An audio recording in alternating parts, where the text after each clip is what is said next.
We begin with a 10 News exclusive. The images of last week's mass shooting at a pool party in University City, both graphic and disturbing. A Lemon Grove mother tonight angry after she says her 10-year-old daughter's class was exposed to those images at a teacher's orders. Our 10 News reporter Michael Chen talked to the mother who confronted the teacher. According to the girl's mother, the assignment played out inside San Altos Elementary. Her 10-year-old daughter and others told to go to a school computer and research the mass shooting. He killed one woman and injured 7 people. Reading from her daughter's report, just at shock. Joanne, who asked us not to show her face, can still hardly believe what she's reading. I was upset, then I was sad.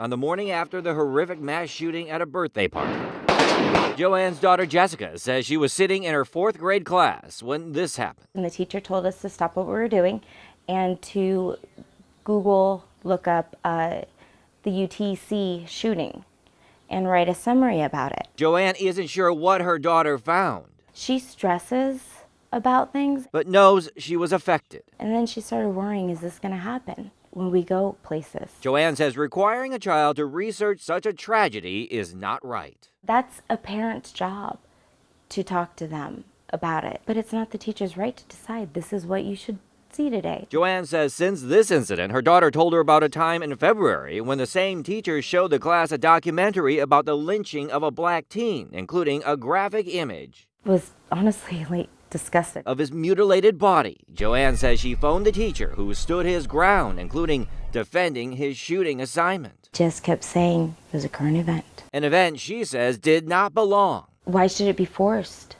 on a child? In her daughter's classroom. Michael Chen, 10 News. Joanne hopes that the incident will lead to a new policy when it comes to what's allowed in class. She says the assistant superintendent told her the assignment was inappropriate. We reached out to the school district, but we have yet to hear back. New at 6, a man is being questioned for terrifying families at the National City Library. Police say that he was arguing with a woman in the children's section just this afternoon. A witness heard one of them mention killing someone, and they called police. Officers arrived and discovered the man was hiding several knives. Nobody was injured. We're working to find out if the person being questioned will face any charges. And 5 more patients claim a North County chiropractor fondled them. Dr. John Michaels, who owns Michaels Family Chiropractic in San Marcos, was arrested for sexual battery last month. A woman reported him to police, claiming he touched her breasts when she came in for an adjustment. When we spoke with Dr. Michaels over the phone, he wouldn't comment on this case. A developing story. Classmates and teachers are struggling to understand why a student would orchestrate his own death in front of his high school. Our 10 News reporter Steve Fiorina is at Torrey Pines High School. And Steve, this has been a devastating day for Jacob Peterson's family and his friends. Students, parents, teachers, all walking by and stopping at the memorial. Some leaving flowers or notes, some rearranging something that had been windblown. All remembering a student who chose to end his own life. Students at Torrey Pines High School walked past the memorial on their way to classes, and some sat next to his empty chair. School has been really hard to get through today. It's been hard to stay focused in class, and everybody is going through a lot right now, whether we knew him or not. Everybody is going through the same thing, grieving, and it's just a really painful thing for us to have to go to together. Family friends gave us this picture of Jacob Peterson, the teenager San Diego police shot to death early Saturday morning in the school parking lot. Jacob had called in a check the welfare moments before. He met the officers with a BB pistol. He pointed it at them and they both fired. They gave him CPR, but he didn't make it. Quickly, a memorial is grown. Oh, it was really emotional. I was here and there was another small group of people, and we were all just crying and helping plant in the flowers. No motive is known, but a suicide note was discovered in his jacket pocket. He was a really sweet dude, and he always went out of his way to help kids in homework and stuff. Everyone just misses him, and he just is going to leave a huge mark on the campus. It was a day of deep thought. I don't think it was just a sad thing for the school and the family. It's also very sad for those police too, because they are probably devastated. They have a family too. So many thoughtful notes here. This one saying, God, please give this campus strength. There's been counseling at school today. There will be counseling available as they need it. Live at Torrey Pines High School, Steve Fiorina, 10 News. Steve, thank you. If you or someone you know is at risk of having suicidal thoughts or is suicidal, you're asked to call the crisis hotline at the number on your screen, 888-724-7240, or visit the website, up2sd.org.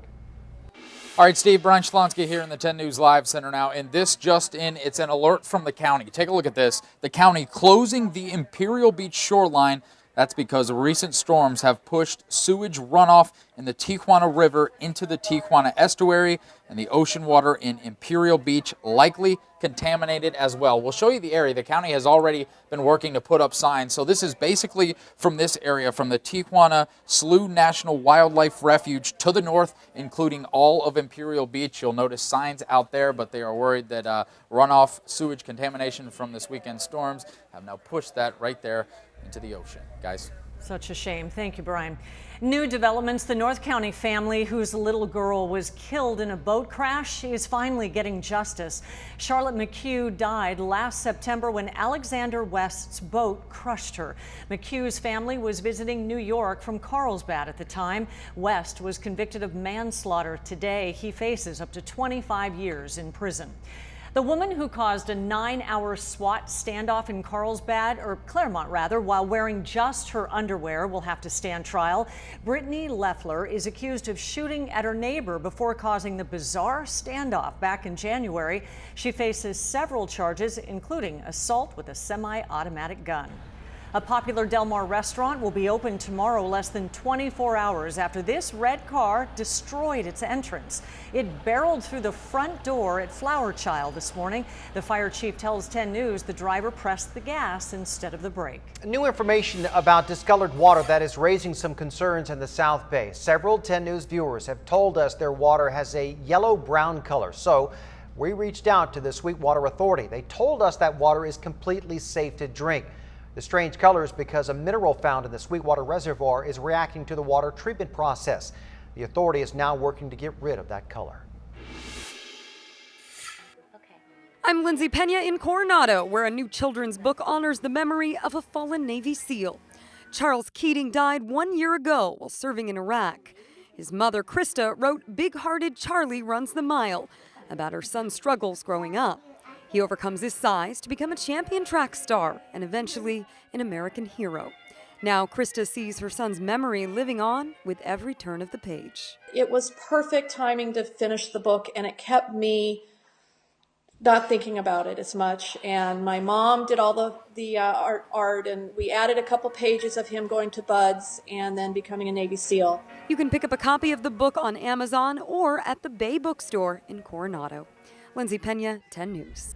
Happening now, the North County community will be coming together to help this single mother recovering from a shark attack. This is a live look now at Oceanside Brewery. Minutes ago, it kicked off a fundraiser to help with Leanne Erickson's medical bills. It's just getting started. And well, she nearly drowned when a shark ripped off part of her leg at San Onofre State Beach earlier this month.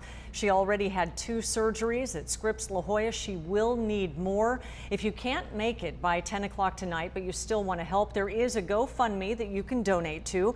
We have put a link on our website, 10news.com. Just click on the red television button.